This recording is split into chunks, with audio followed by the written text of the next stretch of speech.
No, it was really, really good. I mean, that was kind of the start of my professional journey when I came back to England. But I'd coached well before that. I'd been part of kind of like Loughborough University first team with Tom Curtis and been part of England University's men's and women's program as well. But as far as kind of like the start of my professional career, definitely it was such a great time and a great experience at Bristol Rovers. And it was one of them where someone kind of took me over there. So Tom was good favoured enough to ask me if I wanted to kind of move to Bristol Rovers within the academy. And then from there, it kind of just spiraled and just got better and better when I got to be involved within the first team and Darrell Clark. So Darrell Clark was kind of the manager that took me into the first team just after John Ward. So I worked with Darrell for 4 years in total within that first team environment, and as the kind of IDP coach that worked with players like Tom Lockyer and Dom Telford, Daniel Ledbetter, Billy Bowden, Lee Brown. It was fantastic, and I absolutely loved it. To have that exposure to professional first team players and their willingness to learn and to want to learn, it was a real eye opener. And I learned a lot from kind of the 4 years of being with the first team, and then the whole kind of 6 years of being with Bristol Rovers in total. It was fantastic. I got to coach from kind of like under 12s all the way through with the under 18s and the first team as well. Really helped me kind of hone the skills that I have now, working with players one-to-one, and being able to understand kind of how a team dynamic works and different managers. It was great to witness kind of people like Chris Hargreaves and Marcus Stewart, along with the manager Darrell, and to kind of see how different people work. It was a massive learning environment for me, and there would never be a day that I'd go into work and not kind of come out and think, oh, I've got a little nugget of information and knowledge there. Yeah, it was brilliant. I'm definitely massively thankful for Darrell giving me the opportunity to work with that first team. I think we were really lucky, to be honest. The group that Darrell put together was fantastic, and I think as far as kind of like who stood out to me, there was so many different players for so many different reasons. I think you look at someone like Stuart Sinclair, who played for us as we were coming out of the conference in League Two and into League One, and his work ethic is second to none, and he was a workhorse. He knew kind of he wasn't as technically gifted as someone like Billy Bowden, but he made himself a staple in the team week in, week out. And then you have players like Lee Brown that worked hard and was a model professional in regards to his recovery and things like that. Ellis Harrison, where everything kind of, even though he worked extremely hard, everything kind of came natural to him, and he was a little bit more kind of that way inclined. But then we had Tom Nichols, who didn't particularly have a great time in regards to as a player, but his resilience to week in, week out, day in, day out, just keep knocking on the door and keep trying, even though he knew personally things weren't going right. And I've built some really, really good relationships, and Lee Brown and Tom Lockyer are two of the close relationships that I have, that, I still speak to a lot of the boys still, and, a couple of the boys have had kids. Sorry, a couple of the boys have had children now and things like that. So it's really good to see them grow up and continue progressing in their careers. Yeah, so transition-wise, it was a learning curve in regards to how I learned to build relationships. But football-wise, it was very, very similar. The knowledge or the ability of the girls compared to the boys and stuff to take on information was brilliant. The girls listen a lot more than the boys do now. Whether that's a difference in regards to the level that those boys were playing at and their environments and cultures growing up, who knows? It's there's a million and one reasons, but I do find the girls kind of listen more, so they're willing to take your information on a little bit more. So how it came about was a bit strange, really. I mean, after being at Bristol Rovers, I moved to Forest Green.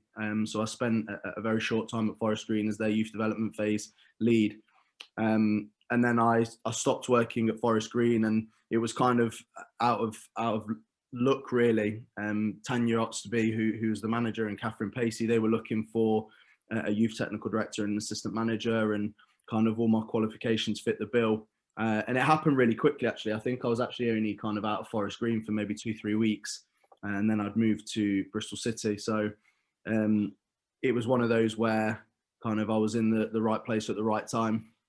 Outside of football, I had some really important advice from some people that I hold dear and close to myself in football. And outside of football, I really try and do as much as I can not to have anything to do with it, really, which a lot of people kind of find strange. And I rent some of my rooms out in my house, and the guys that are here have constantly got football on. It's become a bit of a running joke about I don't want it on the TV. Like if it's not work, I'm trying to stay away from it.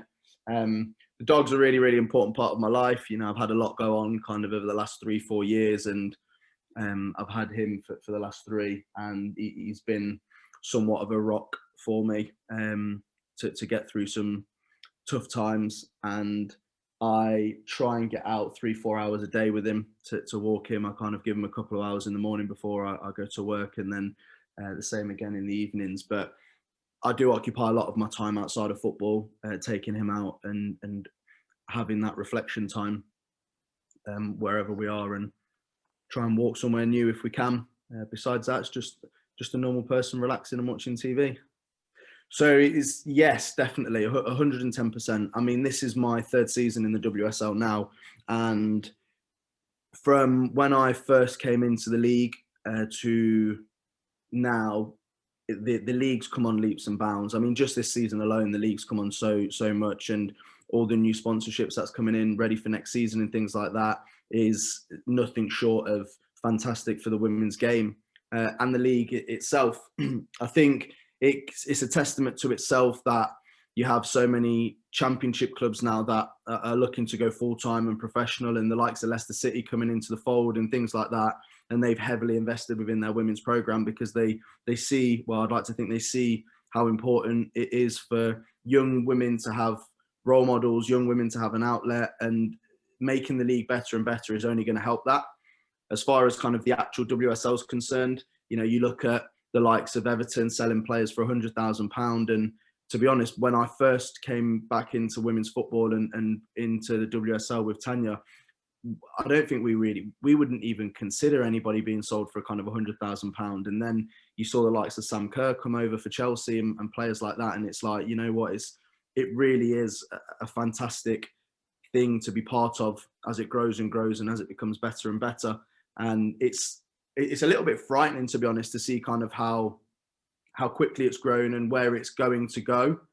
It was really important for me when I signed with you guys, and it was a fork in the road whether kind of I almost finished with football or went back to the men's or continued to try and forge a career within the women's game. And it was a question that just got answered by itself with where the women's game's going and how it's going. And the fact that we've had a few new jobs come up within the WSL as far as managers are concerned, and we've had new people kind of joining in on this managers carousel. It's fantastic to see that we're attracting new managers, new players, and just hope that the investment continues to grow from the clubs that are involved within the league.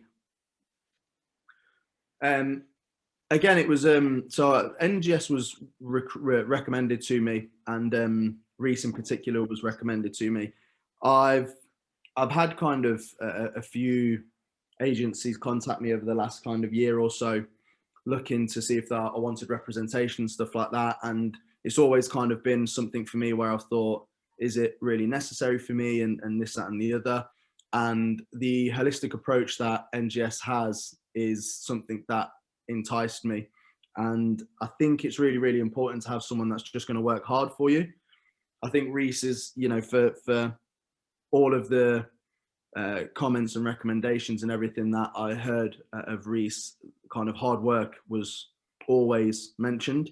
And I can't ask for anything more than an organisation to work hard for me, and for me to be part of something that is a derivative of being on the grind and making sure that you do what you need to do to get what you want to get, really.